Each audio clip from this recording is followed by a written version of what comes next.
So నీ writing process అనేది ఎలా ఉంటుంది? ప్రాపర్‌గా బుక్ రాసుకుంటావా? లేదంటే ల్యాప్‌టాప్‌లోనేనా? లేదండి. ఫస్ట్ నేను లైన్ ఆర్డర్ అంతా బుక్ మీద రాసుకుంటా. అంటే ఓవరాల్‌గా అసలు సీన్స్ ఏంటి అని పెట్టుకున్న తర్వాత కళ్ళ ముందు రన్ అవ్వాలి అది. అప్పుడే మనకి ఒక తెలుగులోనా? ఇంగ్లీషా? తెలుగేనండి.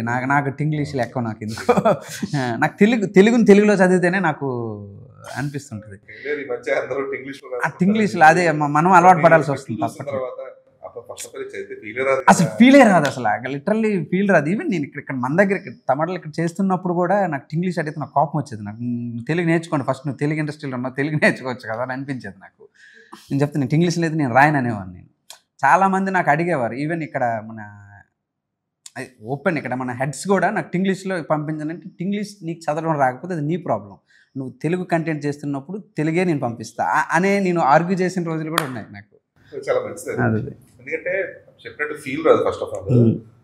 ప్రాపర్ గా దాన్ని అర్థం కూడా చేసుకోలేరు ఇంగ్లీష్ లో. అది ఏందో నాకు అర్థం కాదు. అంటే తెలుగులో చదువుతుంటే నీకు ఎక్కుతుంటది ఒక మాట కానీ దాంతో భావం అర్థమవుతుంది. అది ఏందో మరి అది చదివితే కంప్లీట్ ఇంగ్లీష్లో రాసేసి ఇంగ్లీష్లో చదివితే పోనీ ఓకే, పోనీ ఈ ఇంగ్లీష్లో ఏంటో నాకు అసలు అర్థం కాదు. అది ఏంటంటే ఏం చదువుతారు అది. ఆ ఇంగ్లీష్లో కూడా ఇంకా రకాలండి. కొంతమంది ఏటీని ఈటీఐ అని రాస్తారు, ఏటీఐ అని రాస్తారు. అసలు ఇది ఏది ఆటి అనాలా ఏటీ అనాలా అది ఏంటో అది అసలు అది వైఈటీఐ అని అనాలా ఏంది దానికి అసలైన ఇదేంటి అని తెల ఉన్నది. ఇక్కడ అన్నాడా అనేది అర్థం కాదు. ఏకేకే అన్నాడా అర్థం కాదు.